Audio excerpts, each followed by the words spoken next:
It's October, so that means it's time for spooky decor, and I've got 8 of my all-time favorite Halloween upcycles. Check it out. I love this one so much, and I try to do it every year. Thrifting lampshades, because you can get a ton of these at your local Goodwill or thrift store for next to nothing. Then you just tie a little bit of black twine onto them, and then I just take my puck lights, those under the cabinet lights, that have the different color settings on them, and I just hot glue them right inside of the lamp, and then I'll put them on a timer so they'll go off every evening for 2 or 3 hours, or you can use a remote with them. The batteries for the puck lights last all the way through October if I just run them for a few hours every night. And then a little bit of hot glue with some of these bats that I had left over from past Halloweens, these little plastic bats. And you can hot glue them on the inside of the lampshade or on the outside of the lampshade. I like the outside because I like to see their little wings flap. It's a super simple DIY. Just remember, you can paint lampshades and do all sorts of fun things with them. And then it just adds a little extra Halloween flair to any area that you want to put them in. Front porch is actually our front porch in Dallas, but I still have these lampshades and I'm going to use them on our new front porch this year. So I've got plenty of time to hit the thrift store and grab some lampshades and upcycle them into something very fun. Next, we're gonna have a little candy fun, but remember with this next one, you don't have to use candy. You could actually put any type of food into it. Do this charcuterie skeleton situation with a ton of candy every year. Now, here's the deal that I think makes this even more fun is that I put battery operated lights and little pop lights up underneath them to make them glow. So let me show you how I did this. First thing you want to do is wash your skeleton. You can use any size that you want.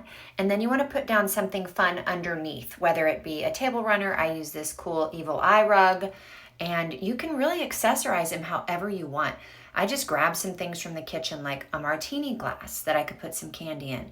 And then of course, candy jewelry, gummy worms, which I could load up in his ribs and put some outside of his mouth. And then of course, I used some fake bugs and centipedes and things to stick around him as well. You just load them up however you want. Spider rings, cotton candy. You can do some non-candy items if you so choose. You could do a tequila bar out of this with little mini tequilas and lemons and limes, or you could do meats and cheeses. I mean, there's a zillion different things you could do. Give him as many accessories as you want and just have fun with it. And I think the thing that I love the most, and if you all followed me for a while, you know I love to light things up. I just really feel like this elevated this whole thing. A little bit of battery-powered cork-operated lights. Put your gumballs on top of them in martini glasses. You could even style 2 skeletons next to each other, laying down, like sharing cocktails with like all the candy jammed in them. And it's such a fun way to elevate a party and really impress your guests. So I had these skeleton cups for my kids, and I decided to actually turn them into candles because I thought that they would look really cool, especially with that skeleton shape already in the glass. So I used my wax melter, heated up some wax, hot glued my wicks into the center of these skeleton glasses, and then I poured the hot wax in. But I do let the wax cool a lot. You don't ever pour scalding hot, like fresh out of the wax melter wax into a candle. Into glass, because you don't want to heat it up so much that it breaks. So you want it melted, but just not like, give it 10 minutes after you turn off your wax melter, and then you pour it in. And then I just put the wicks in, let it dry, trim them off, put the little lid on. You can glue a spider on and give them as gifts, or you can light them up and use them in your house. Next up is a fun tablescape using those candles I just showed you and just things from around my house. Brass candlestick holders are amazing for Halloween. Any type of, literally any type of candle, any type of vintage glass, anything in the amber colors, the purple colors, fall colors. You don't have to go out and buy a bunch of Halloween themed things in order to make a creepy, beautiful table. Just collect a bunch of things that you have around the house, old vases, decanters, those thrifted faux flowers that I painted black, stick little fake spiders in them. Just have fun with it. You can use your battery operated lights. You can also use the under cabinet puck lights. I love those so much. I used just this old coffee pot, candle holders, flip them upside down, sprinkle your spiders in. Using those skeleton candles in here, they're so pretty. It's a great time of year to use all those different color settings on your puck lights. You don't have to just use white or yellow. You can use the orange or the purple, tuck them everywhere.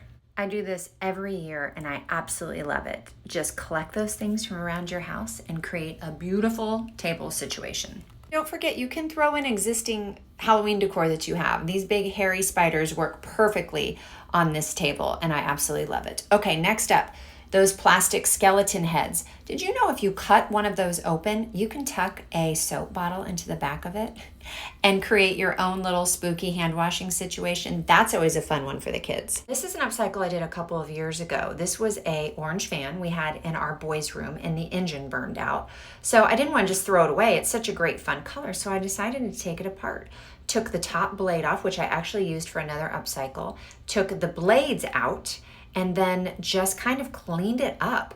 Then I locked it into position so it would stay kind of pointing up and down instead of sideways like it was going to blow as a fan. Wrapped the cord up around underneath it.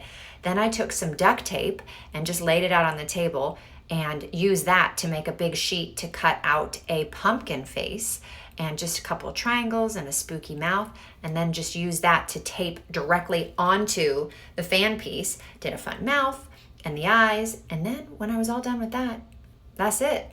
I've taken the fan and created this really fun pumpkin, and you could use it with a big bowl in it for Halloween candy on your front porch, or you can load it with flowers like I did. Next up is probably one of my all-time favorite creative upcycles that I've done with my son, Ben, taking these thrifted flamingos and turning them into flampires. With just a few easy steps, a little bit of black spray paint. I actually have this entire DIY, upcycle DIY on my page, so you can go back if you want to see the entire thing.